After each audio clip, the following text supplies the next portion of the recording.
Valentine's Day is a celebration of life, love, and passion. A celebration of those most important to us, even more so than ourselves.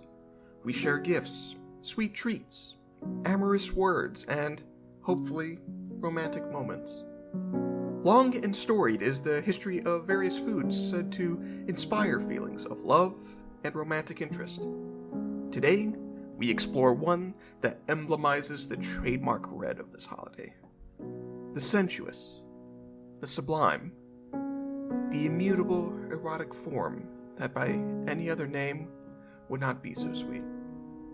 I am, of course, talking about the beet. I know this is not what you were expecting, but beets have long been considered an aphrodisiac in many cultures. To start, let's go with the name aphrodisiac itself. They have a close association with Aphrodite, the Greek goddess of love. It is said that she feasted on beets in order to maintain her divine beauty.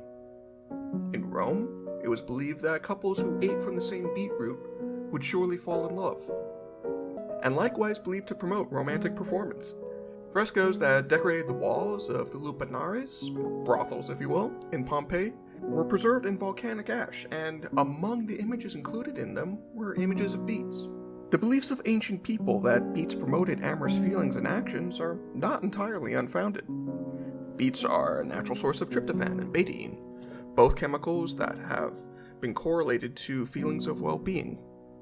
They also contain high amounts of boron, a trace mineral that is used in the production of sex hormones. To pay tribute to this day of love and lust, we will be taking the beet and making a ruby red risotto from it. Let's get our ingredients prepped. For this, we are going to need 4 beets that have been washed, scrubbed, and have had the stems and greens removed.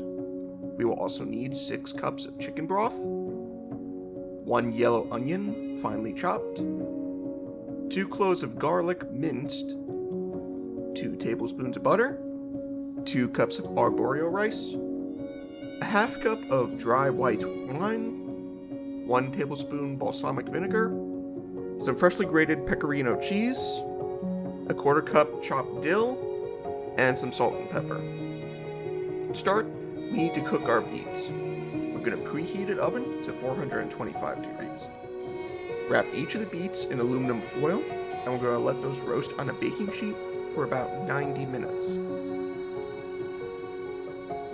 When they're done, we're going to remove them from the oven and unwrap the foil. Once they are cool enough to handle, you can peel off the skin with your fingers.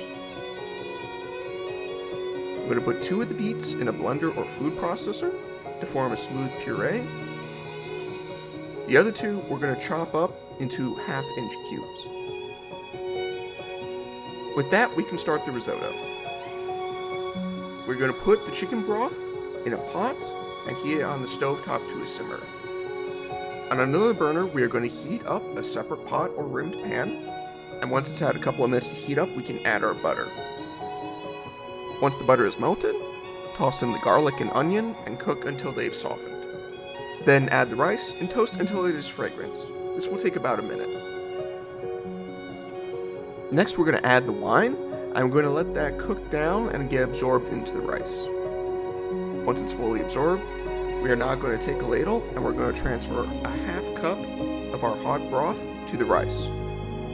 We're going to be stirring our rice very frequently and letting that liquid cook down and get absorbed gradually. Once most of that liquid has been absorbed, we're going to continue and add another 1/2 cup with the ladle. Continue this process of stirring and cooking and adding more broth until we have used up all of the chicken broth. This will take about 20 minutes. During this time, the rice will gradually soften and it will leak starch between the grains that will form a nice creamy texture. With the rice cooked and creamy, stir in the chopped beets, the beet puree, the pecorino cheese, and the vinegar. Also season with a few pinches of salt and pepper, and take a quick taste and adjust the seasoning to whatever you think is good. We're going to stir this around, and gradually the beets will color this dish a deep red. With our risotto ready, we can transfer it over to a plate Sprinkle it with a little bit of chopped dill and a little bit more grated cheese on top.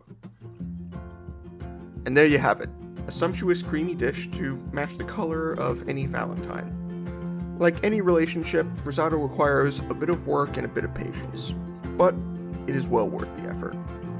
I hope you find someone to share this with, and see you here again at the Hungry Shark Tavern.